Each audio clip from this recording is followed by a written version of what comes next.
Welcome back to YT, an exclusive show on YTV, and I'm Kenalemodisa Ntsima, who is your pilot for today's show. And in the now time, we are joined by one of Botswana's most dynamic rising stars, a creative force whose music style and storytelling are redefining the local entertainment scene.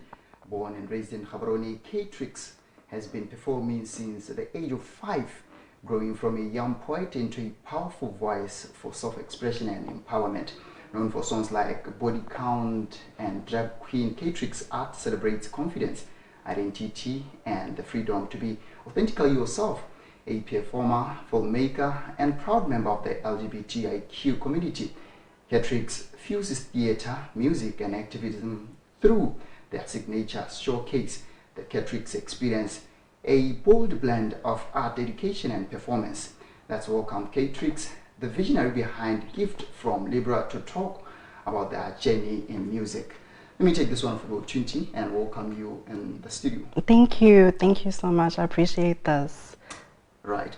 Please talk to us, tell us your real names and what really inspired you to be in the music industry. Well, my name is Matli. And I've been a performer for as long as I've been breathing.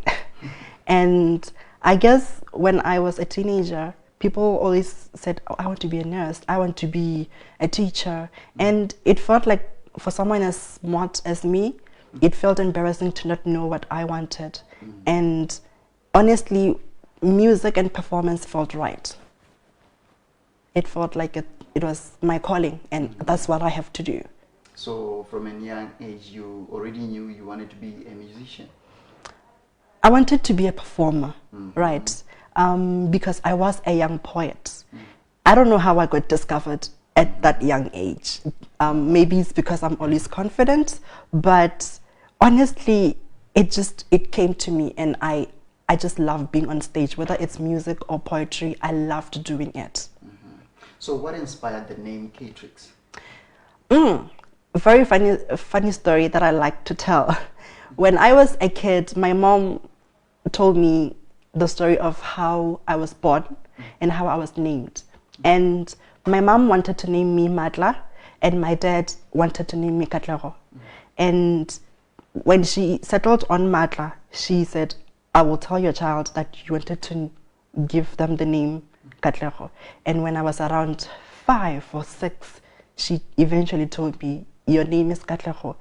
You can do your father some honors by, calling yourself Kattrixx. And it felt like an alter ego. Whenever I would walk into a room and I didn't want people to know the real me, I would just say, hi, I'm Kattrixx. And it felt like, yeah. So Kattrixx is from Kattrixx? Yes, it comes from cat. And as a stage name, it actually went through a couple of variations up until I reached Kattrixx. All right. So please speak to maybe your views regarding the music industry in Botswana. Honestly, I'm seeing a lot of growth. I'm seeing a lot of diversity. People are coming up with ideas that weren't always there. And I see a lot of female rappers. I see a lot of LGBTQ plus rappers like myself. And I'm honestly really impressed. I grew up keeping a close eye on this industry, and I knew that I wanted to be a part of it. I mean, I saw ATI break the boundaries for what's possible, and I knew that that's something that I also wanted to do. Maybe in just your last word, in just a minute before your performance, talk to the challenges in this music industry. Honestly, I would say artists aren't protected. I feel like there aren't enough, or there are no laws that govern how artists can be paid and how they can be booked for work. And I think that's the number one challenge. Before we talk about anything else, the number one challenge is there are very little laws that protect us and our art. Thank you so much. Thank you. Let's go to your performance, right? Yeah, I can't wait. We'll now take a short break. Just tune into the screen, and when we come back, Kattrixx will be performing for us.